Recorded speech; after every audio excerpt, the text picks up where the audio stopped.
News night के प्रायोजक हैं वंडर सीमेंट इस्तेमाल कीजिए, फर्क नजर आएगा।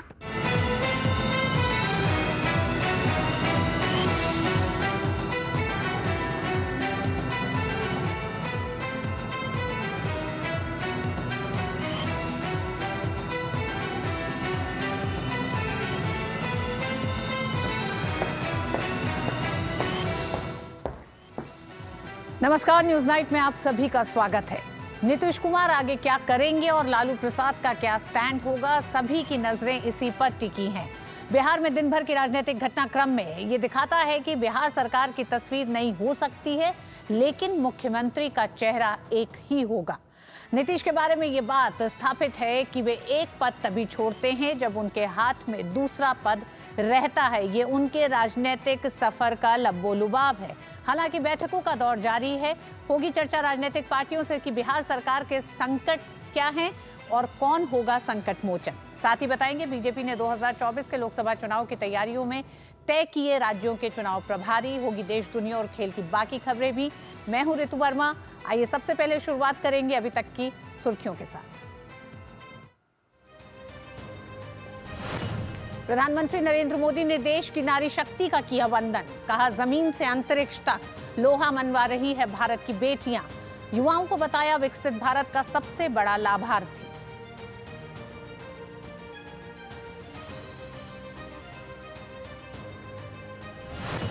प्रधानमंत्री ने वार्षिक एनसीसी पीएम रैली में लिया हिस्सा। दिल्ली के करियप्पा ग्राउंड पर कैडेट्स ने पेश किए रंगारंग कार्यक्रम। पीएम ने ली परेड की सलामी। 24 देशों के युवा कैडेट्स भी हुए शामिल।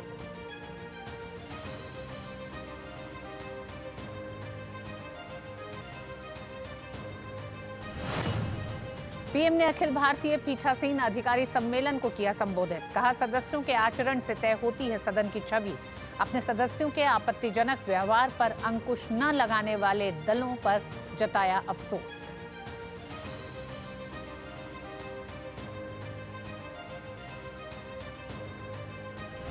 बिहार में राजनीतिक अनिश्चितताओं के बीच बैठकों का दौर जारी। जदयू, राजद और भाजपा ने बैठक कर तय की आगे की रणनीति। आरजेडी ने लालू को फैसला लेने के लिए किया अधिकृत। फिलहाल नीतीश कुमार ने नहीं खोले पत्ते। रविवार को बड़ी सियासी करवट की आहट।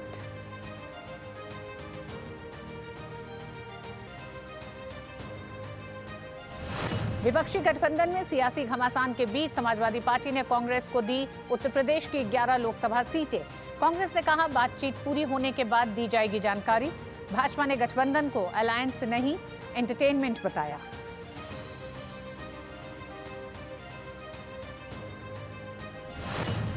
लोकसभा चुनाव को लेकर भाजपा की तैयारी तेज। 23 राज्यों के चुनाव प्रभारी और सह चुनाव प्रभारी के नाम घोषित।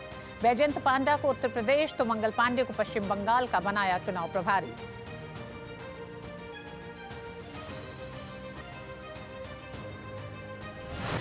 संविधान निर्माता बाबा साहेब अंबेडकर पर कांग्रेस नेता सैम पित्रोदा के विवादित बयान से बढ़ी पार्टी की मुश्किलें। भाजपा समेत दूसरे दलों ने बोला हमला। कांग्रेस को बताया दलित विरोधी। पार्टी से की माफी की मांग।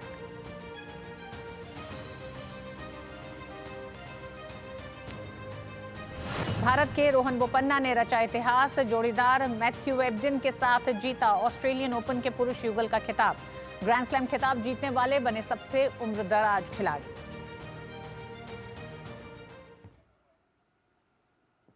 बिहार की राजनीति में एक बार फिर सरकार का चेहरा बदल सकता है, लेकिन मुख्यमंत्री का नहीं। दिन भर की बयानबाजी और पार्टियों के विधायकों की बैठक नए समीकरणों का संकेत दे रहे हैं। बीजेपी के विधायकों और सांसदों की पटना में हुई बैठक। वहीं जीतन राम मांझी ने अपने विधायकों के साथ बैठक कर कहा कि जहां पीएम मोदी वहीं हम। बिहार में मुख्यमंत्री नीतीश कुमार के नेतृत्व वाली महागठबंधन सरकार कायम रहेगी या फिर गिर जाएगी, इसकी तस्वीर साफ होना अभी बाकी है। लेकिन आरजेडी और जेडीयू की ओर से हो रही बयानबाजी से साफ है कि नीतीश कुमार किसी भी समय पाला बदल सकते हैं। महागठबंधन का साथ छोड़ फिर एनडीए के खेमे में जा सकते हैं। शनिवार को पटना से लेकर दिल्ली तक बैठकों का दौर जारी रहा। बिहार के मुख्यमंत्री नीतीश कुमार के आवास पर जेडीयू की कोर ग्रुप की बैठक हुई। हालांकि पार्टी विधायक दल की बैठक रविवार सुबह 10 बजे होगी। सियासी हलकों में कयास लगाया जा रहा है कि नीतीश कुमार आज ही अपने पद से इस्तीफा देकर नई सरकार बनाने का दावा पेश कर सकते हैं। अटकलें ये भी लगाई जा रही हैं कि नीतीश कुमार रविवार को नए मुख्यमंत्री के रूप में शपथ ले सकते हैं।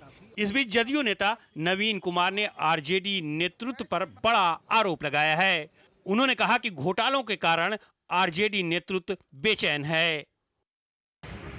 राजद नेतृत्व बेचैन है। बेचैनी का कारण साफ है कि चूंकि इन लोगों की आदत में शुमार रहा है नौकरी के बदले जमीन लेने का, तो 2,15,000 शिक्षकों की बहाली जो तय सीमा में माननीय नीतीश कुमार जी के नेतृत्व में हुआ, जिसमें न पदस्थापन में चल पाया न नौकरी देने में चल पाया। उधर पटना में आरजेडी विधायकों की भी बैठक हुई। पार्टी नेता मनोज कुमार झा ने कहा कि बैठक में कई मुद्दों पर चर्चा हुई। सभी विधायकों ने पार्टी के अध्यक्ष लालू यादव को निर्णय लेने के लिए अधिकृत कर दिया है। राष्ट्रीय अध्यक्ष हमारे लालू प्रसाद जी को सब लोगों ने हाथ उठाकर अधिकृत किया। आज कल जो भी निर्णय आप संदर्भ में होगा, उसके लिए उन्हें अधिकृत किया गया। बिहार में राजनीतिक गहमागहमी के बीच भाजपा की पटना में कोर कमेटी की बैठक हुई। बैठक में भाजपा सांसद सुशील कुमार मोदी, केंद्रीय मंत्री नित्यानंद राय, प्रदेश अध्यक्ष सम्राट चौधरी समेत दूसरे बड़े नेता मौजूद रहे। कोर कमेटी के अलावा भाजपा की कार्य समिति की बैठक पटना स्थित कार्यालय में हुई। बैठक में पार्टी के तमाम बड़े नेताओं ने हिस्सा लिया। बिहार और देश के हित में केंद्रीय नेतृत्व के निर्णय के हम सब साथ हैं। बात दरवाजा खोलने और बंद करने की नहीं है। बात है कि बिहार से कैसे अपराध को हम सब कम करें, खत्म करें। अगर नीतीश जी के दिल के अंदर ये भावना जगती है कि महागठबंधन नहीं, एनडीए और प्रधानमंत्री नरेंद्र मोदी जी के नेतृत्व में 2024 जो है दिल्ली में सरकार बनना चाहिए, उसके लिए भारतीय जनता पार्टी का दरवाजा इलेक्शन के एक दिन पहले तक भी खुला हुआ है। बिहार में वर्तमान राजनीतिक स्थिति के बीच एलजेपी नेता चिराग पासवान ने बीजेपी अध्यक्ष जेपी नड्डा और केंद्रीय गृह मंत्री अमित शाह से मुलाकात की। ये बैठक करीब आधे घंटे तक चली। चिराग पासवान ने कहा कि ताजा परिस्थिति को लेकर बीजेपी नेतृत्व को अपनी चिंताओं से अवगत कराया है। वहीं बिहार में सियासी उठापटक के बीच कांग्रेस विधायक दल की बैठक कल होगी। सवाल उठता है कि आखिर इंडी गठबंधन में ऐसा क्या हुआ कि विपक्षी एकता की शुरुआत करने वाले नीतीश कुमार महागठबंधन से दूरियां बनाते दिख रहे हैं। हालांकि लल्लन सिंह को जेडीयू के अध्यक्ष पद से हटाए जाने के बाद से ही नीतीश के महागठबंधन छोड़ने की अटकलें लगाई जाने लगी थीं।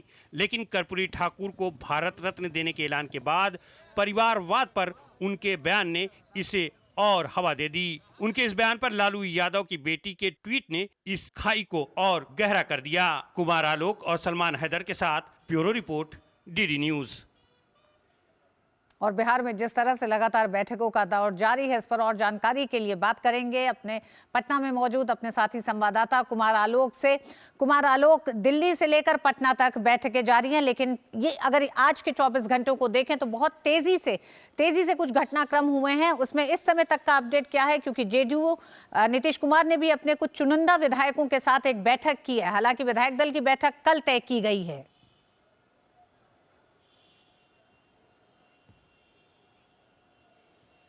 देखिए, पहले तो हम बताएं कि आज बैठकों का दौर जारी रहा। खासकर पटना के, हम राजधानी पटना की बात करें, भारतीय जनता पार्टी का सबसे पहले कोर ग्रुप की उनकी बैठक हुई और ये होटल चाणक्य में हुई।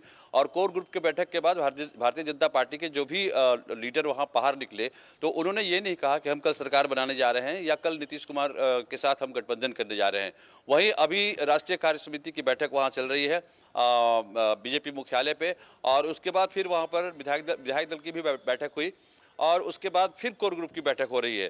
तो वहाँ पर जो पूर्व भारतीय जनता पार्टी के जो राज्य अध्यक्ष हैं जायसवाल जी, तो उन्होंने भी मीडिया से बात करते हुए कहा कि ये जो बैठक हो रही है उसमें एक तो 4 तारीख को बेतिया में जो प्रधानमंत्री का दौरा है और उसको लेकर, उसकी तैयारियों को लेकर के ये बैठक है, और इसके अलावा लोकसभा चुनाव में हमारी क्या रणनीति होगी उसके लिए बैठक है।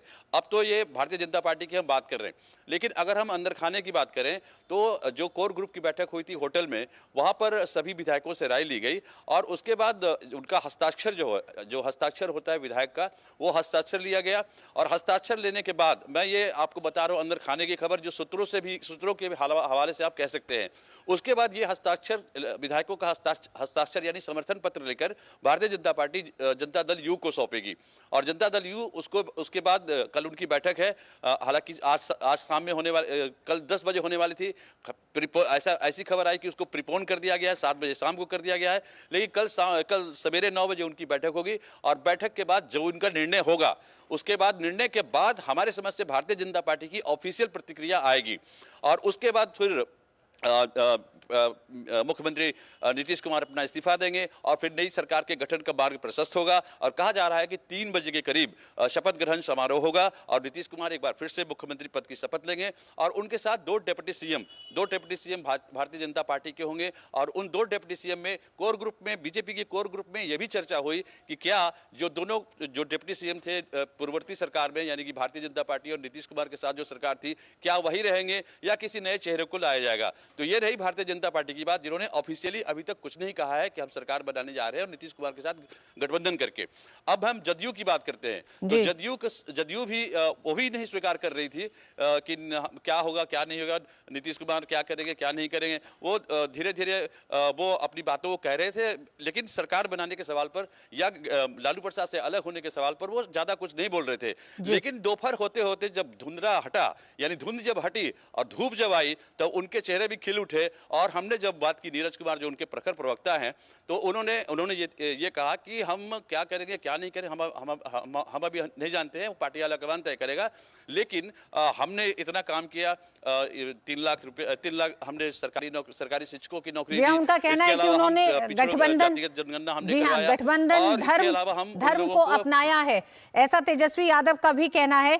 आलोक, आप हमारे साथ बने रहिएगा, क्योंकि सिर्फ बिहार की राजनीति में अगर कुछ फेरबदल और एक उलटफेर के संकेत जो साफ मिल रहे हैं, सरकार बदलने के संकेत जो मिल रहे हैं, अगर ऐसा होता है तो इसका बड़ा असर 2024 के लोकसभा चुनाव पर भी देखा जा रहा है, क्योंकि इंडी गठबंधन के सूत्रधार नीतीश कुमार का मन बदल रहा है। इसके संकेत नीतीश कुमार ने दे दिए हैं और अपने संकेत देने के साथ ही नीतीश कुमार को राजनीति में पाला बदलने की फितरत के कारण पलटू राम कहा जाता है। लेकिन इस दफा नीतीश कुमार के बदले मन का असर सिर्फ बिहार की राजनीति पर नहीं, बल्कि 2024 के लोकसभा चुनाव पर भी बड़े असर डालेगा। इस बीच ममता बनर्जी ने कहा है कि मुझे लगता है कि नीतीश कुमार ने बिहार के लोगों की नजर में अपनी विश्वसनीयता खो दी है। इसी के साथ ममता बनर्जी ने यह भी दोहराया कि उनकी पार्टी टीएमसी बंगाल में आगामी लोकसभा चुनाव अकेले लड़ेगी। भाजपा की जीत का रथ रोकने के लिए इंडी गठबंधन के तहत साथ आए कई विपक्षी दलों का ये खेमा लोकसभा चुनाव से पहले ही ढहता नजर आ रहा है। इस विपक्षी एकता के सूत्रधार रहे बिहार के मुख्यमंत्री नीतीश कुमार अब किनारा करते दिखाई दे रहे हैं। वहीं एक और अहम घटक दल टीएमसी की मुखिया ममता बनर्जी के पश्चिम बंगाल में अकेले चुनाव लड़ने की घोषणा ने जैसे पूरे कुनबे को ही बिखेर कर रख दिया हो। जेडीयू नेता केसी त्यागी ने इस बिखराव के लिए कांग्रेस के गैर जिम्मेदाराना और अड़ियल रवैये को जिम्मेदार बताया है। इंडिया गठबंधन टूट के कगार पर है। कांग्रेस पार्टी के गैर जिम्मेदाराना और अड़ियल रवैये ने इसको तार तार कर दिया है। जो गठबंधन इंडिया का हमने तैयार किया था वो अब तार तार हो चुका है और अपने विघटन की तरफ। हालांकि कांग्रेस नेता जयराम रमेश जेडीयू के इन आरोपों से इनकार करते हैं। उन्होंने कहा कि बिहार में बदलते सियासी घटनाक्रम के बीच कई बार नीतीश कुमार से संपर्क करने की कोशिश की गई, लेकिन कोई जवाब नहीं मिला। ममता बनर्जी की नाराजगी के बाद मल्लिकार्जुन खड़गे ने ममता बनर्जी को पत्र लिखकर राहुल गांधी की यात्रा को सुरक्षित रास्ता देने की मांग की है। राहुल की यात्रा फिलहाल बंगाल में है। बंगाल के दार्जिलिंग में पुलिस ने राहुल गांधी की सार्वजनिक बैठक को अनुमति देने से इनकार कर दिया है। ये बैठक 28 जनवरी को होनी है। भाजपा ने इस पे तंज कसते हुए कहा कि दोनों नेता दिल्ली में हाथ मिलाते हैं और बंगाल में सुरक्षित मार्ग की मांग करते हैं। क्यों वो क्या किस चीज के डर है? जो हंगामा, जो law and order situation Mamata Banerjee करते हैं, हर चीज में जो नाटक करती है और राजनीति करती है, वही बात आज कांग्रेस भी वही सोच रहे। बीते दिनों सपा प्रमुख अखिलेश यादव के नाराजगी भरे बयान से गठबंधन में दरार पड़ने के संकेत के बाद शनिवार को उनकी तरफ से सीटों के बंटवारे पर जानकारी सामने आई। उन्होंने सोशल मीडिया एक्स पर लिखा कि कांग्रेस के साथ 11 मजबूत सीटों से हमारे सौहार्दपूर्ण गठबंधन की अच्छी शुरुआत हो रही है। हालांकि कांग्रेस ने अभी तक इस पर मुहर नहीं लगाई है। जयराम रमेश ने कहा कि सीटों के बंटवारे पर कांग्रेस के अशोक गहलोत और सपा के अखिलेश यादव के बीच बातचीत हो रही है। जब फार्मूले पर फैसला हो जाएगा तो इसकी जानकारी दी जाएगी। इंडिया अलायंस जो है ये तो एक एक राज्य में चर्चा हो रही है, तो एक एक राज्य में आपको एक ही चीज हर जगह में नहीं मिलेगा। जैसे कि मैं केरल में हूँ और वहाँ सीपीएम और कांग्रेस के अंतर बहुत फर्क है। वहीं भाजपा ने इंडी गठबंधन पर हमला बोलते हुए कहा कि पहले यूपी में मायावती ने साथ छोड़ा, फिर पंजाब में केजरीवाल ने किनारा किया और उसके बाद ममता ने साथ छोड़ दिया। कुछ लोग अपने गठबंधन में भी न्याय नहीं कर पाए और उसके चलते आपको एक के बाद दूसरे राज्य में क्या हालात बने वो दिख रहे हैं। मुझे लगता है अब जो कुछ हो रहा है इस तथाकथित इंडी गठबंधन के अंदर, उसकी स्थिति कुछ ये कही जा सकती है कि देखी जमाने की यारी, बिछड़े सभी बारी बारी। इंडी गठबंधन में सबसे बड़ा पेच सीटों को लेकर फंस रहा था। कहा जा रहा है कि पश्चिम बंगाल में कांग्रेस 6 सीटों की मांग कर रही थी, वहीं टीएमसी उसे महज 2 सीटें ही देने के लिए तैयार थी। हालांकि अभी उत्तर प्रदेश और महाराष्ट्र में इंडी गठबंधन सीट शेयरिंग के मुद्दे पर जिंदा है। अब अखिलेश ने 11 सीटें देने की घोषणा कर दी है। वहीं महाराष्ट्र में उद्धव की शिवसेना 23 सीटों पर चुनाव लड़ने का दावा कर चुकी है। ऐसे में कयास लगाए जा रहे हैं कि आने वाले समय में यहां भी कांग्रेस के लिए मुसीबत खड़ी हो सकती है। Bureau report, DD news. और न्यूज नाइट में फिलहाल वक्त एक छोटे से ब्रेक का है, लेकिन ब्रेक के बाद जब हम वापस लौटेंगे तो बदलते घटनाक्रम, बिहार की राजनीति में और साथ ही साथ उसका बड़ा असर किस तरह से इंडी गठबंधन पर और आने वाले 2024 के लोकसभा चुनाव में विपक्षी एकता पे पड़ने जा रहा है, इस पर भी विस्तार से राजनीतिक पार्टियों के प्रवक्ता हमारे साथ जुड़ेंगे। होगी विस्तार से चर्चा। वक्त एक छोटे से ब्रेक का। हो बिजनेस बढ़ाना, गुड़िया को पढ़ाना या मिसेस के साथ वेकेशन, लो मुथूट फाइनेंस गोल्ड लोन। भरोसा इंडिया का, भरोसा इंडिया का। मुथूट फाइनेंस, भारत का नंबर 1 सबसे भरोसेमंद financial services brand. Gold loan के लिए अभी कॉल करें 1-800-313-1212। गोल्डी छोले मसाले, जहाँ जाए रिश्ते बनाए, जहाँ जाए रिश्ते बनाए, गोल्डी मसाले।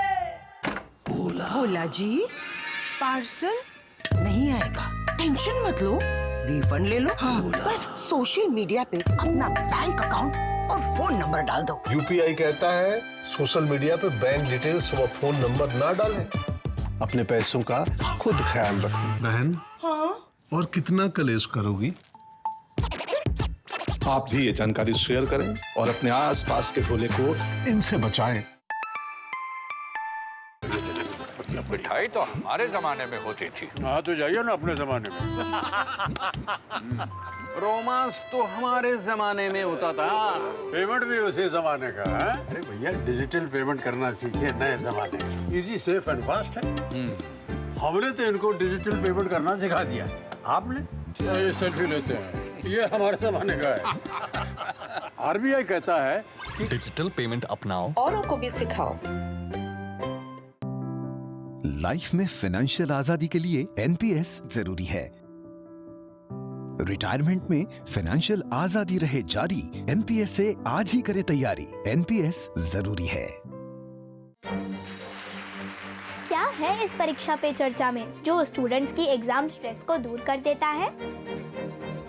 क्या है इस परीक्षा पे चर्चा में जो टीचर्स और पेरेंट्स की दुविधा को मिटाता है? क्या है इस परीक्षा पे चर्चा में जो जीवन को उत्सव के रूप में मनाने के लिए प्रेरित करता है?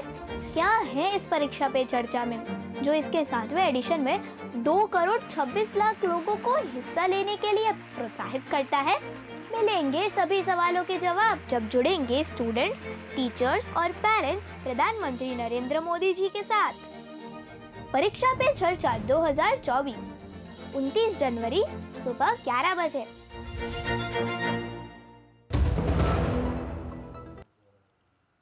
तो बिहार में आज सारी रात और कल सुबह से जो बैठकें होनी हैं उसी पर सबकी नजर है। कल भारतीय जनता पार्टी की भी बैठक होनी है, जेडीयू की भी विधायक दल की बैठक होनी है और इसी सिलसिले में आखिर बिहार में चल क्या रहा है इस पर चर्चा करने के लिए हमारे साथ सभी मेहमान जुड़ गए हैं। सुहेली मेहता, स्पोक्सपर्सन बीजेपी, आपका बहुत बहुत स्वागत है। सुभाष यादव, लीडर आरजेडी, और साथ ही हमारे साथ हेमराज राम जी जुड़ गए हैं, जेडीयू प्रवक्ता। आप तीनों ही मेहमानों का बहुत बहुत स्वागत है। साथ ही हमारे साथ जुड़े हुए हैं हमारे साथी संवाददाता कुमार आलोक पटना से। सबसे पहले सुभाष यादव जी, आप ही के पास आना चाहेंगे, और आखिर क्यों नाराज कर दिया है आपने नीतीश कुमार को? ये सवाल तो पहले तो सबको नमस्ते। ये सवाल जो आप पूछ रही हैं कि क्यों नाराज कर दिया है नीतीश कुमार को, तो इसका बेहतर जवाब आप ही दे सकती है। सब पता है सबको कि नीतीश कुमार जी का राष्ट्रीय जनता दल से, हमारी पार्टी से नाराजगी का कोई भी कारण नहीं है। हम अभी भी कह रहे हैं, हमारे नेता आदरणीय श्री तेजस्वी प्रसाद यादव जी, आदरणीय श्री लालू प्रसाद यादव जी, अभी तक आज का स्टेटमेंट आप देखिए हमारे नेता तेजस्वी यादव जी का, उन्होंने कहा है कि जो बिहार के मुख्यमंत्री जी हैं वो हमारे आदरणीय हैं और अभी भी हम उम्मीद कर रहे हैं कि सब कुछ ठीक ठाक होगा। हमारे तरफ से नाराजगी आपका ये कहना कि आप उम्मीद कर रहे हैं कि सब कुछ ठीक ठाक होगा, यही बता रहा है कि कुछ तो गड़बड़ है। आपने कह तो दिया हमें कि हम जवाब देंगे, आप खुद ही कह रहे हैं कि हम उम्मीद कर रहे हैं कि सब कुछ ठीक ठाक होगा, जो कि संकेत देता है कि यानी कि कुछ तो गड़बड़ है। तो ये आखिर गड़बड़ हुआ क्या है? बिल्कुल, पिछले 2-3 दिनों से जो माहौल बना हुआ है, जो संशय की स्थिति है, उस पर अब तक जदयू के तरफ से, आदरणीय मुख्यमंत्री जी के तरफ से कोई स्टेटमेंट नहीं आया है। तो कहीं ना कहीं जो बातें चल रही है इस बात को प्रमाणित करती हैं कि जो बातें चल रही है उसमें कहीं ना कहीं कुछ सच्चाई है। संशय की स्थिति है, हम लोग खुद संशय में है कि आखिर हो क्या रहा है, इतनी बातें हो रही है और अब तक माननीय मुख्यमंत्री जी चुप्पी साधे हुए हैं। तो बात तो कुछ जरूर है, लेकिन फिर भी हम सकारात्मक राजनीति में विश्वास करने वाले लोग हैं। संशय है क्या? संशय है क्या? क्या नीतीश कुमार साथ छोड़ रहे हैं आरजेडी का? संशय ये है। अब इस पर तो नीतीश कुमार जी को बोलना है। अब इतनी बातें हो रही है, कई तरह के कयास लगाए जा रहे हैं, अलग अलग मीडिया के लोग जो बातें कह रहे हैं, अलग अलग मीडिया चैनल्स जो है जो बातें कह रहे हैं, इस पर उनको मीडिया चैनल्स नहीं, तेजस्वी यादव का कहना है कि उन्होंने गठबंधन धर्म को निभाया है। तो वो किसकी तरफ इशारा कर रहे हैं कि किसने नहीं निभाया और कौन नहीं निभा रहा? हमने गठबंधन धर्म को निभाया है। हमने हर कदम पर नीतीश कुमार जी का साथ दिया है। हमने नीतीश कुमार जी के साथ सरकार में आकर के और जो हमने वादा किया था बिहार की जनता को, 13 करोड़ जनता को रोजगार देने का, नौकरी देने का, हमारे नेता का जो पंच लाइन है कि सिंचाई, दवाई, सुनवाई, पढ़ाई, कार्रवाई की सरकार, तो उस पर हम लोग काम कर रहे थे। और कहीं पर भी कोई भी एक व्यक्ति नहीं कह सकता है कि हमारे किसी भी काम से, किसी भी बात से असहज जदयू या जदयू के नेता आदरणीय श्री मुख्यमंत्री नीतीश कुमार जी हुए हैं, ऐसा कोई भी कारण नहीं दिखता है। और हम अभी भी कह रहे हैं कि नीतीश कुमार जी हमारे आदरणीय हैं। और राज्य आरजेडी को उम्मीद है अभी भी कि कुछ बेहतर होगा, कुछ चीजें संभल जाएंगी। वो क्या संभलने वाली हैं जो बिगड़ती जा रही हैं? और नीतीश कुमार एक बदले हुए अंदाज में, हालांकि अभी तक कुछ बोला नहीं है, तो सवाल ये भी है कि तमाम बैठकें हो रही हैं, फिर ये चुप्पी क्यों नहीं तोड़ी जा रही, ये खामोशी क्यों? यही सवाल तो हम कर रहे हैं आपके चैनल के माध्यम से कि आखिर वो चुप्पी। सुभाष जी यही आपसे कह रहे हैं कि जेडीयू क्यों इतना सस्पेंस बना रही है? तो कहीं ना कहीं कोई बात, अंदेशा है कि कुछ न कुछ बात है। अब तो आज तो हमने सुना। चलिए हेमराज जी यही उनसे जवाब ले लेते हैं। जी हेमराज जी। देखिए, अभी जो स्थितियां बनी हुई है इसको लेकर के हम जब पृष्ठभूमि में जाते हैं तो हमको यही दिखाई देता है कि जनता दल यू और राष्ट्रीय जनता दल का गठबंधन बना था 7 निश्चय 2 के आधार पर। एजेंडा 7 निश्चय 2 था और उस एजेंडा पर जब गठबंधन हुआ, सरकार बनी, तो सरकार पूरी ईमानदारी और निष्ठा के साथ हमारे आदरणीय नेता नीतीश कुमार जी, जो बिहार के माननीय मुख्यमंत्री हैं, उन्होंने पूरी निष्ठा के साथ काम करना शुरू किया और काम कर रहे थे। लेकिन आरजेडी के कुछ एमएलए एमएलसी के द्वारा आपने देखा होगा कि बीच में कई तरह की जो है उनके टिप्पणियां सामने आई और उस टिप्पणी के माध्यम से नीतीश कुमार जी पर उंगली उठाने का काम किया और इस दौरान आरजेडी के शीर्षस्थ नेता कभी किसी नेताओं पर कोई कार्रवाई नहीं। तो इसका मतलब था कि जब तक शीर्षस्थ नेताओं का संरक्षण नहीं था, इशारा नहीं था, तब तक उनके दल के कोई विधायक या एमएलसी इस तरह की टिप्पणी करते हैं तो क्या माने मतलब लगाया जा सकता है। हाल के दिनों में आपने देखा कि किस तरह से कौन कौन लोग क्या क्या बयान दे रहे हैं नीतीश कुमार जी के ऊपर। अरे बिहार में जो बहालियां हुई, इतनी बड़े पैमाने पर शिक्षकों की नियुक्तियां हुई और कई विभागों में भी नियुक्तियां हुई, लोगों की मंशा खराब थी, इन लोगों की गड़बड़ी फैलाने की, जो सफल नहीं हो पाए। नीतीश कुमार जी ने पूरी पारदर्शिता और ईमानदारी का जनता सब देख रही है हिमराज भाई, अंजाम दिया। बिहार की जनता जब सब इनका देख रही उसमें है। कुछ मनमानी नहीं चला, गड़बड़ी नहीं चला, तो ये लोग बौखलाने लगे। आपने देखा कि किस तरह जदयू ने हिम संसद का आयोजन किया, पूरे बिहार से अनुसूचित जाति और जनजातियों के लोग इकट्ठा हुए और नीतीश कुमार जी में आस्था जताया। आपने हाल फिलहाल में देखा कि बिहार के धरती से पैदा हुए जननायक कर्पूरी ठाकुर जी की जो जयंती थी, शताब्दी समारोह मनाया गया, उसमें भी पिछड़े अति पिछड़े को लोग भारी संख्या में कड़ाके की ठंड में उपस्थित हुए। इसको लेकर भी आरजेडी के शीर्षस्थ नेता में घबराहट और बेचैनी पैदा हो गई और अंदर अंदर तरह तरह के तिकड़मबाजी शुरू कर दिए। मैं तो साफ कहता हूं कि जब गठबंधन बना तो गठबंधन धर्म का पालन होना चाहिए और आरजेडी ने गठबंधन धर्म का पालन नहीं किया, इसलिए स्थिति उत्पन्न हो।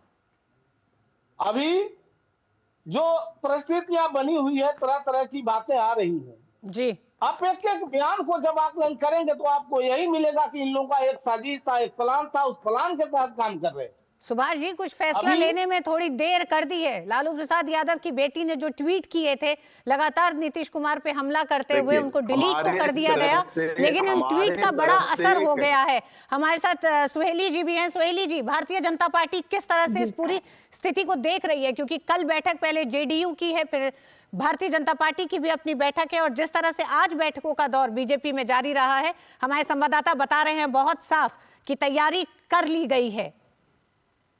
देखिए, हम लोग तो लगातार 2-3 दिन से इसी तरह से टीवी चैनल पर देख रहे हैं और उसके पहले से भी कई बातें हम लोग देख रहे हैं, सुन रहे हैं।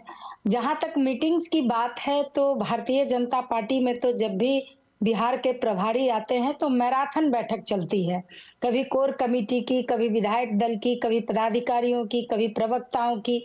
इसी क्रम में आए हैं। आप लोगों ने देखा होगा लिस्ट की, अभी केंद्र से जारी भी हुआ है। अध्यक्षों को भी बुलाया है उस बैठक में, जहां सांसद हैं, विधायक हैं, जिला अध्यक्ष भी होंगे।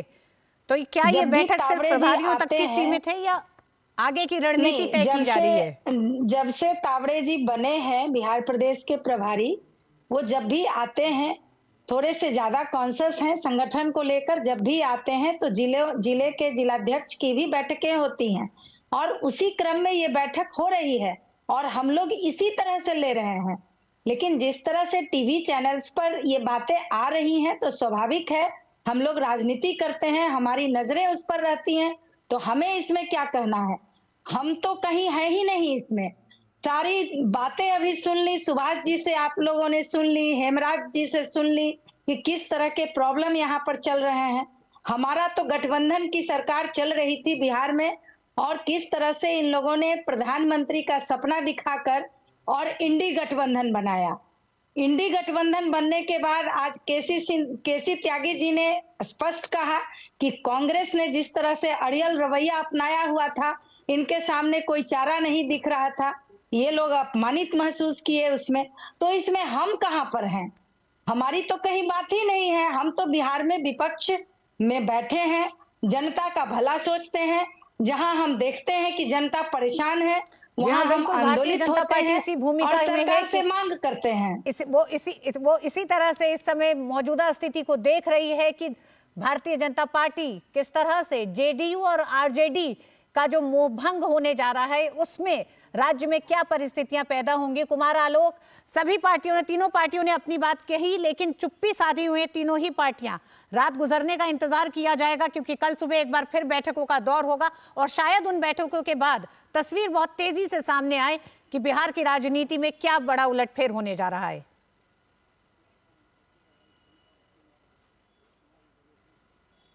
देखिए, मैंने तीनों प्रवक्ताओं को सुना, विद्वान प्रवक्ता हैं, जिसमें आपने राष्ट्रीय जनता दल के जो प्रवक्ता है उन्होंने जो बोला, सुहेली मेहता जी सीनियर प्रोफेसर है मगध महिला कॉलेज की और भारतीय जनता पार्टी की प्रवक्ता है, उन्होंने बोला, दोनों ने अपने पार्टी लाइन को फॉलो करते हुए बोला।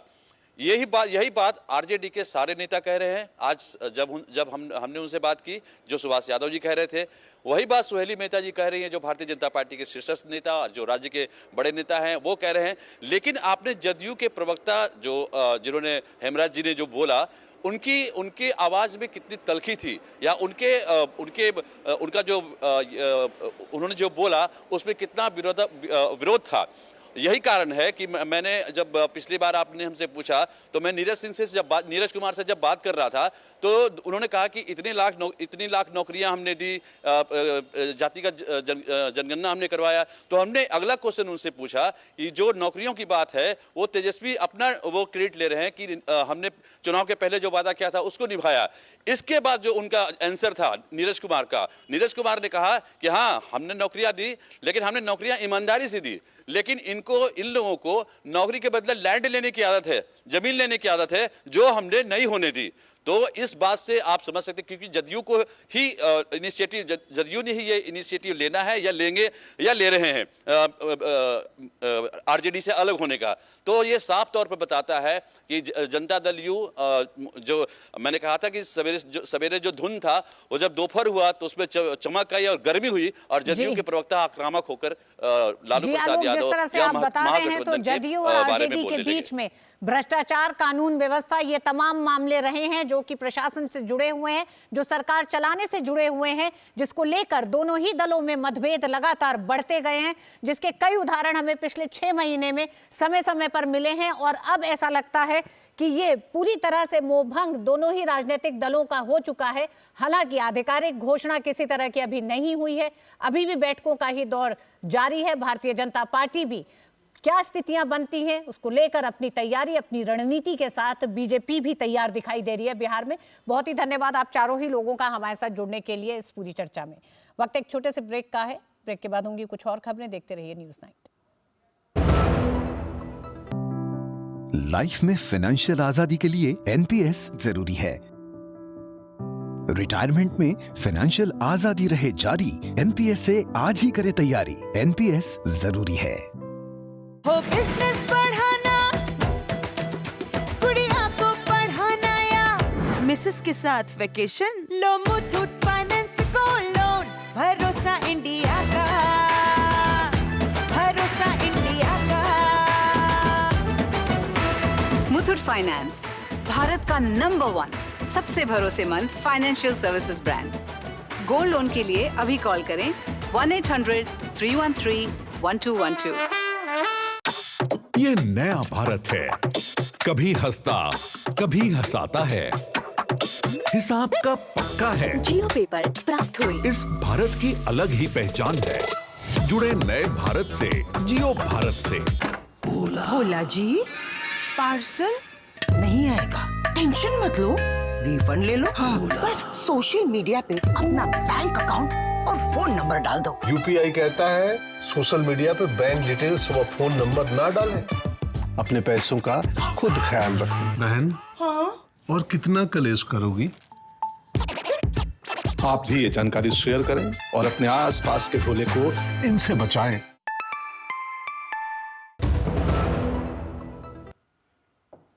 प्रधानमंत्री नरेंद्र मोदी ने आज नई दिल्ली में वार्षिक एनसीसी पीएम रैली को संबोधित किया। नारी शक्ति की सराहना करते हुए पीएम ने कहा कि आज देश की बेटियां हर क्षेत्र में लोहा मनवा रही हैं। प्रधानमंत्री ने युवाओं के लिए खुलते अवसरों के नए द्वारों का भी जिक्र किया। पीएम ने कहा कि विकसित भारत के सबसे बड़े लाभार्थी युवा होंगे।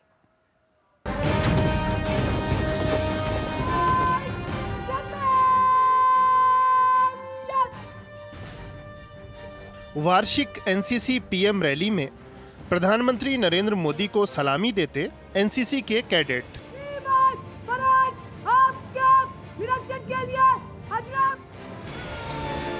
करियप्पा परेड ग्राउंड में पीएम मोदी को अपने बीच पाकर एनसीसी के 2200 से अधिक कैडेट्स और 24 देशों के युवा कैडेट्स का उत्साह और उल्लास देखते ही बन रहा था।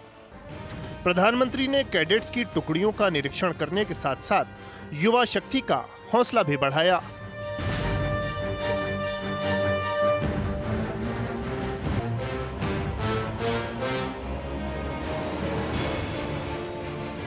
प्रधानमंत्री मोदी ने एनसीसी दस्तों की सलामी ली। इनमें अतिथि देशों के कैडेट दस्ते भी शामिल हैं। साथ ही एनसीसी के बैंड्स भी सलामी मंच के सामने से गुजरे।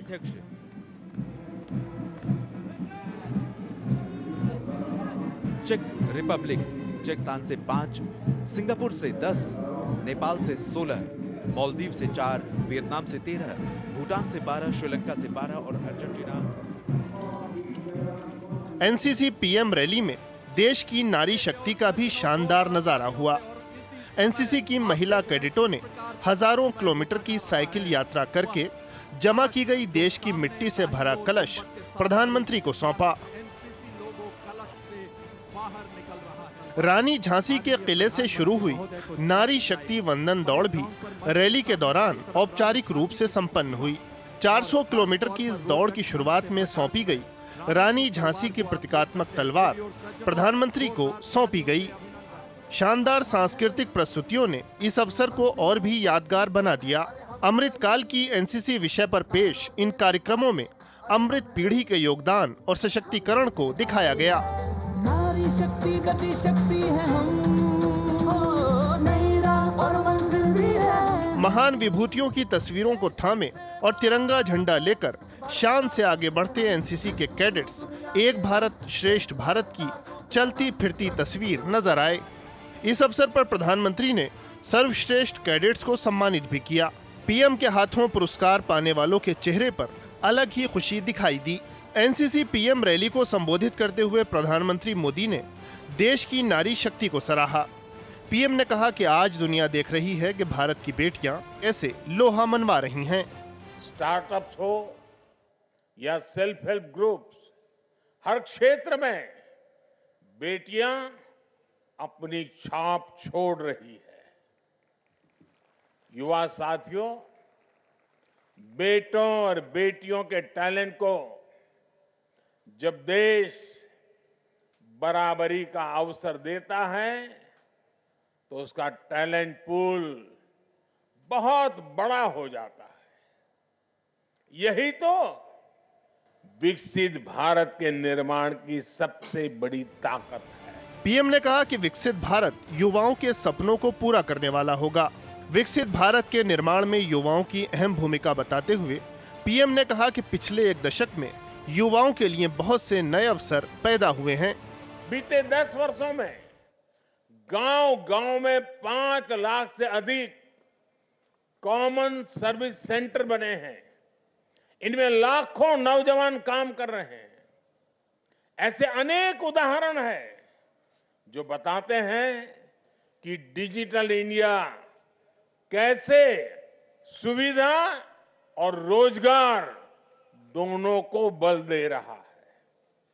मेरे युवा साथियों, सरकार वो होती है जो भविष्य की संभावनाओं को देखते हुए वर्तमान में नीतियां बनाए और निर्णय ले। सरकार वो होती है जो अपनी प्राथमिकताएं स्पष्ट रखें। प्रधानमंत्री ने देश की विकास यात्रा का उल्लेख करते हुए कहा कि इससे युवाओं के लिए नए द्वार खुल रहे हैं। पीएम ने कहा कि विकसित भारत के लाभार्थी देश के युवा होंगे। हम जो विकसित भारत बनाने वाले हैं, उसका लाभार्थी मोदी नहीं है,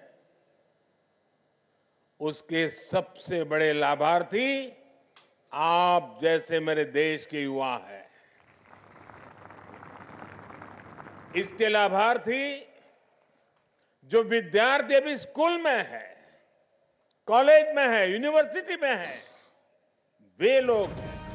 वार्षिक एनसीसी पीएम रैली इस बार कई मायनों में खास रही। इस बार वाइब्रेंट गांवों के 400 से अधिक सरपंच और कई स्वयं सहायता समूहों से जुड़ी 100 से अधिक महिलाओं की मौजूदगी ने इस आयोजन को और भी यादगार बना दिया।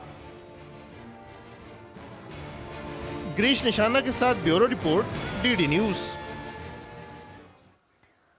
मुंबई में 84वें अखिल भारतीय पीठासीन अधिकारी सम्मेलन को संबोधित करते हुए प्रधानमंत्री नरेंद्र मोदी ने कहा कि इस बार का ये सम्मेलन इसलिए विशेष है कि 75वें गणतंत्र दिवस के तुरंत बाद हो रहा है और देश में संविधान के भी 75 वर्ष हो गए हैं। मैं संविधान सभा के सभी सदस्यों को भी देशवासियों की तरफ से नमन करता हूं।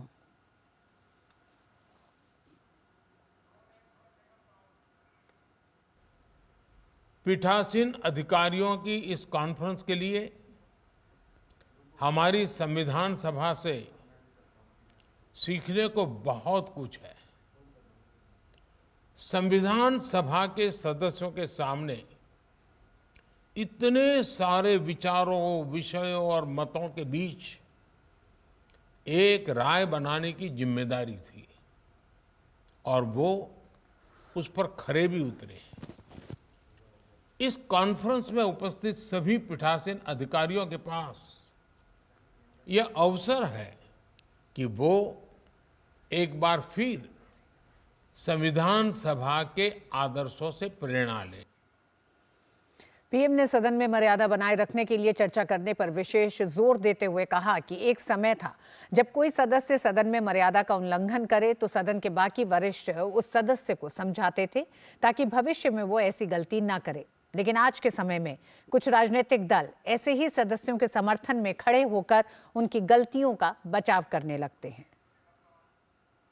एक समय था जब अगर सदन में कोई सदस्य मर्यादा का उल्लंघन करे, उस पर नियम के मुताबिक कार्रवाई हो, तो सदन के बाकी वरिष्ठ उस सदस्य को समझाते थे ताकि भविष्य में वो ऐसी गलती ना दोहराए और सदन के वातावरण को, उसकी मर्यादाओं को टूटने न दे।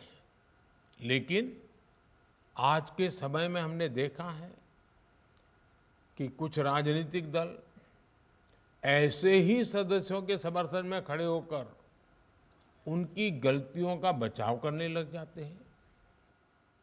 और लोकसभा चुनाव से पहले बीजेपी ने चुनाव प्रभारी और सह प्रभारी की लिस्ट जारी कर दी है। भाजपा ने आगामी 2024 लोकसभा चुनावों के मद्देनजर राज्यों और केंद्र शासित प्रदेशों के लिए 23 चुनाव प्रभारियों और सह प्रभारियों की नियुक्ति की है।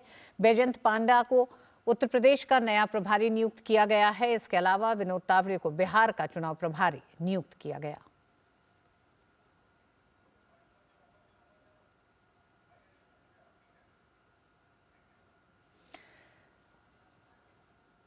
सैम पित्रोदा ने फिर अपने विवादित बयान से कांग्रेस की फजीहत कराई है। भाजपा ने शनिवार को सोशल मीडिया पर एक पोस्ट के लिए इंडियन ओवरसीज कांग्रेस के अध्यक्ष सैम पित्रोदा पर निशाना साधा। दरअसल पित्रोदा ने एक लेख को कोट करते हुए संविधान निर्माता बाबा साहेब अम्बेडकर की तुलना में पंडित नेहरू का अधिक योगदान बताया और वो यहाँ नहीं थमे।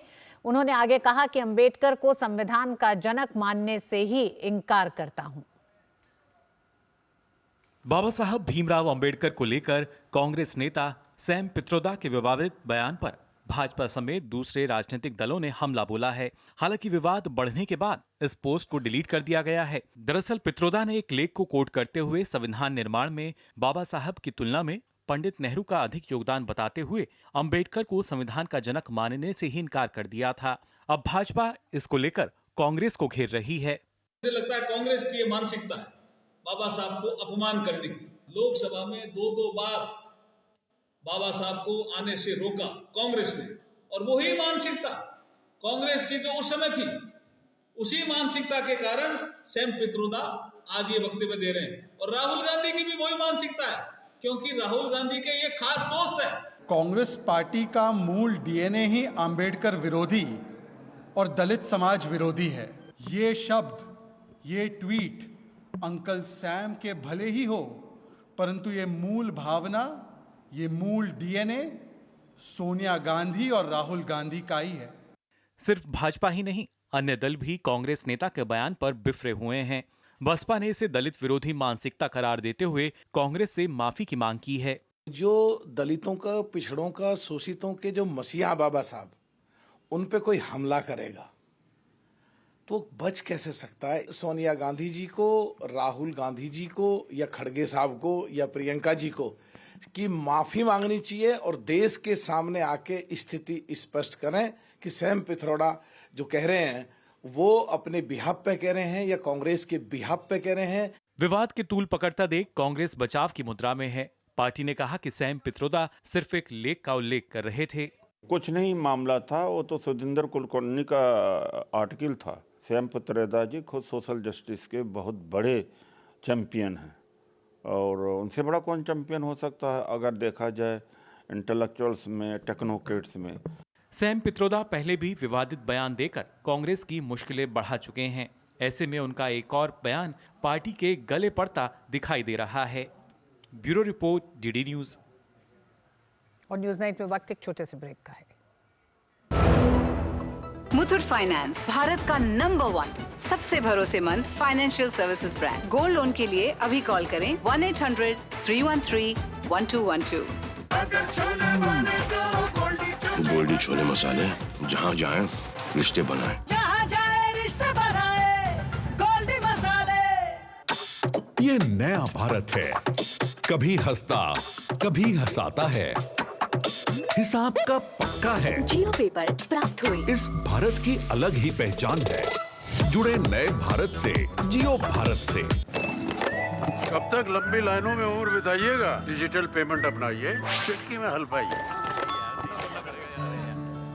पुराने तरीके कब तक अपनाइएगा? डिजिटल पेमेंट बहुत आसान है, देखिए चुटकी में पेमेंट चुकाइए। बटुआ ढूंढ रहे हैं? डिजिटल पेमेंट अपनाइए, कभी भी कहीं भी और सुरक्षित। हमने तो इन्हें डिजिटल पेमेंट करना सिखा दिया है। आपने? आरबीआई कहता है कि डिजिटल पेमेंट अपनाओ, औरों को भी सिखाओ। माय गॉड, ये रेडियो देख के दिल गार्डन गार्डन हो गया। 10,000 रुपए दूंगा इसके। QR कोड स्कैन कर, पैसे तुरंत तुम्हारे अकाउंट में। बोला। यूपीआई कहता है QR कोड पेमेंट करने के लिए होता है, रिसीव करने के लिए नहीं। अपने पैसों का ध्यान खुद रखो। Good bye bad bye. I'll be back। आप भी ये जानकारी शेयर करें और अपने आसपास के भोले को बचाएं। लाइफ में फाइनेंशियल आजादी के लिए एनपीएस जरूरी है। रिटायरमेंट में फाइनेंशियल आजादी रहे जारी, एनपीएस से आज ही करें तैयारी। एनपीएस जरूरी है। और अब बात परीक्षा पर चर्चा की।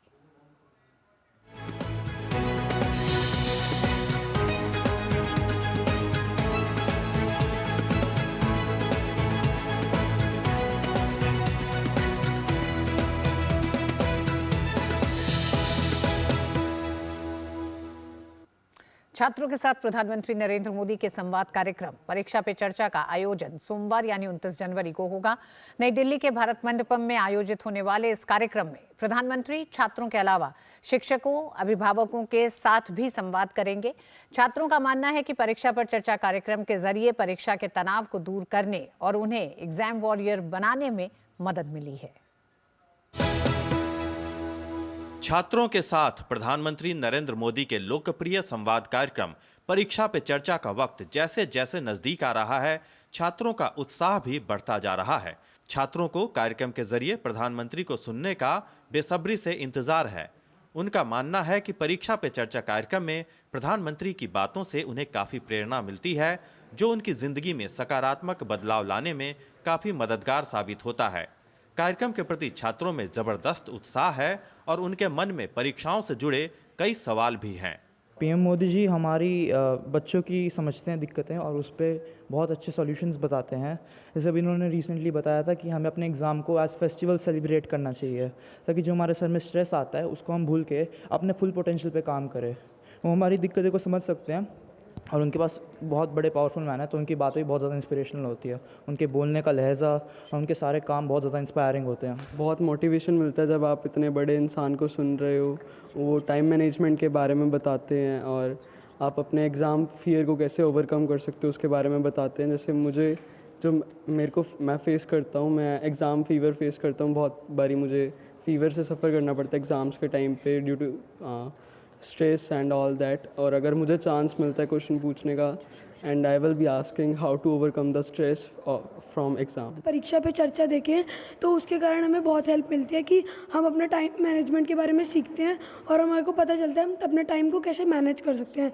तो बेसिकली परीक्षा पे चर्चा और मोदी जी की बातें सुन के स्पेशली तो मतलब बहुत ही इंस्पायरेशनल चीज़ें पता चलती हैं और एक मोटिवेशन मिलता है कि जो एग्ज़ाम्स हैं वो एक टाइप के फेस्टिवल्स हैं, वो हमारे लिए स्ट्रेस नहीं है। इस बार परीक्षा पे चर्चा कार्यक्रम के लिए रिकॉर्ड संख्या में छात्रों, शिक्षकों और अभिभावकों ने पंजीकरण कराया है।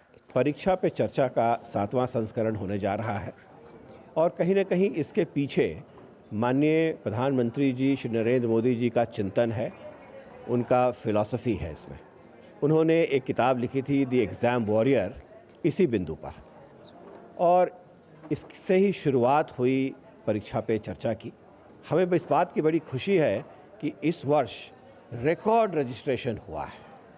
2,26,00,000 बच्चे, पेरेंट्स, टीचर्स इस कार्यक्रम में हिस्सा लेने के लिए, प्रश्न पूछने के लिए अपनी उत्सुकता को जाहिर करते हुए उन्होंने रजिस्टर किया है।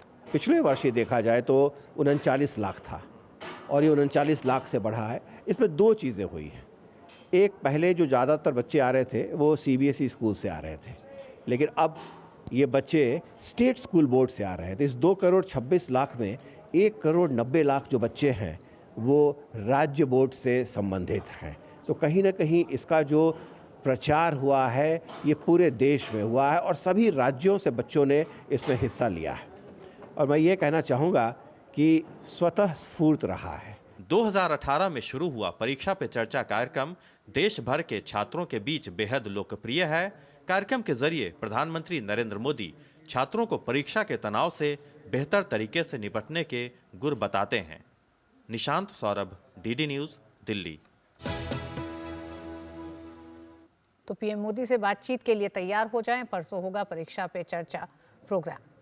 शिक्षा मंत्रालय की एक समिति ने उच्च शिक्षा में सुधार के लिए कई महत्वपूर्ण सिफारिशें की हैं। मंत्रालय को पेश की गई अपनी रिपोर्ट में समिति ने one nation one data platform की स्थापना जैसी कई सिफारिशें की हैं, जिनका लक्ष्य उच्च शिक्षण संस्थानों की गुणवत्ता में सुधार सुनिश्चित करना है। समिति ने जो अनुशंसाएं की हैं उनमें दूर दराज और ग्रामीण क्षेत्रों में स्थित संस्थानों पर विशेष ध्यान दिए जाने की बात कही गई है। समिति की सिफारिशें नई शिक्षा नीति के विजन को धरातल पर उतारने की दिशा में महत्वपूर्ण मानी जा रही हैं। समिति ने उच्च शिक्षण संस्थानों की मान्यता के लिए सरल और भरोसेमंद वस्तुनिष्ठ तंत्र को अपनाए जाने की सिफारिश की है। इसका उद्देश्य प्रक्रिया को अधिक तकनीक आधारित और आधुनिक बनाने के साथ इसमें मानवीय हस्तक्षेप को कम करना भी है। और न्यूज़ नाइट में वक्त एक छोटे से ब्रेक का है। गोल्डी छोले मसाले, जहाँ जाएं रिश्ते बनाएं। जहाँ जाए रिश्ते बनाए गोल्डी मसाले। ये नया भारत है, कभी हंसता कभी हंसाता है, हिसाब का पक्का है। जियो पेपर प्राप्त हुए। इस भारत की अलग ही पहचान है। जुड़े नए भारत से, जियो भारत से। लाइफ में फाइनेंशियल आजादी के लिए एनपीएस जरूरी है। रिटायरमेंट में फाइनेंशियल आजादी रहे जारी, एनपीएस से आज ही करें तैयारी। एनपीएस जरूरी है। मोदी सरकार की गारंटी, किसानों को हर साल रुपए 6,000। 11 करोड़ 80 लाख किसानों को अब तक 2,60,000 करोड़ रुपए की सहायता। हमारा संकल्प विकसित भारत। हो बिजनेस बढ़ाना, गुड़िया को पढ़ाना या मिसेस के साथ वेकेशन, लो मुथूट फाइनेंस गोल्ड लोन, भरोसा इंडिया। फाइनेंस, भारत का नंबर 1 सबसे भरोसेमंद financial services brand. Gold loan के लिए अभी कॉल करें 1-800-313-1212।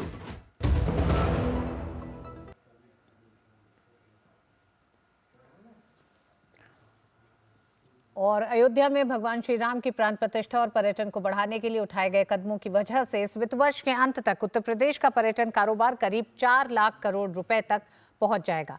एसबीआई की ताजा रिपोर्ट के अनुसार वर्ष 2028 तक भारत की अर्थव्यवस्था में उत्तर प्रदेश दूसरे स्थान पर होगा, यानी जीडीपी के हिसाब से यूपी नॉर्वे से भी आगे पहुंच जाएगा। पर्यटकों की लगातार बढ़ रही संख्या से 2028 तक इसकी जीडीपी 500 अरब डॉलर की हो जाएगी, जबकि 647 अरब डॉलर के साथ महाराष्ट्र पहले स्थान पर होगा।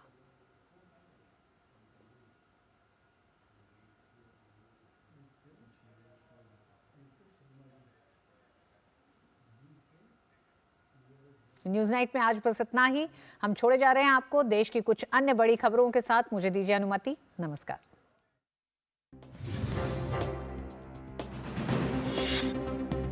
पश्चिम बंगाल फर्जी जाति प्रमाण पत्र घोटाला मामले में कलकत्ता हाईकोर्ट के जस्टिस अभिजीत गंगोपाध्याय और जस्टिस सोमेन सेन के बीच विवाद मामले की सुप्रीम कोर्ट में सुनवाई हुई।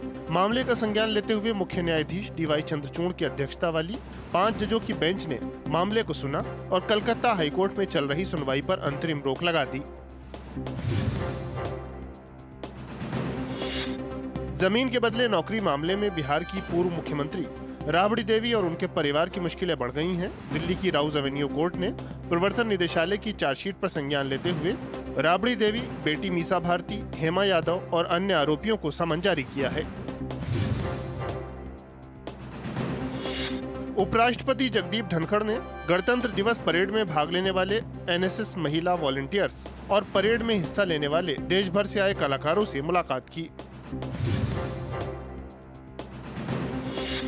विश्व हिंदू परिषद के कार्यकारी अध्यक्ष आलोक कुमार ने ज्ञानवापी परिसर को लेकर कहा कि भारतीय पुरातत्व सर्वेक्षण की रिपोर्ट सबूतों पर आधारित है और आगे इसमें जांच की कोई जरूरत नहीं है। दिल्ली से बीजेपी सांसद मनोज तिवारी ने आम आदमी पार्टी के आरोपों का जवाब देते हुए कहा कि अरविंद केजरीवाल का जेल इंतजार कर रही है और वो लोगों को भ्रमित कर रहे हैं। फरवरी 2025 में बीजेपी दिल्ली में सरकार बनाएगी। केंद्रीय गृह मंत्रालय ने केरल के राज्यपाल आरिफ मोहम्मद खान को सीआरपीएफ की Z+ सुरक्षा देने का निर्णय लिया है। राज्यपाल आरिफ मोहम्मद खान के खिलाफ विरोध प्रदर्शन के दौरान वामपंथी छात्र संगठन SFI के कार्यकर्ताओं द्वारा राज्यपाल के वाहन पर हमले के बाद ये निर्णय लिया गया। राज्यपाल पर हमले की घटना के बाद 17 लोगों को गैर जमानती आरोप में गिरफ्तार किया गया है। उत्तर भारत के कई हिस्सों में कड़ाके की ठंड पड़ रही है। मौसम विभाग ने अगले 5 दिनों तक उत्तर भारत में घने कोहरे का अलर्ट जारी किया है। पंजाब, हरियाणा, चंडीगढ़ और उत्तर प्रदेश के कई हिस्सों में रात और सुबह के समय घना कोहरा रहने की संभावना है।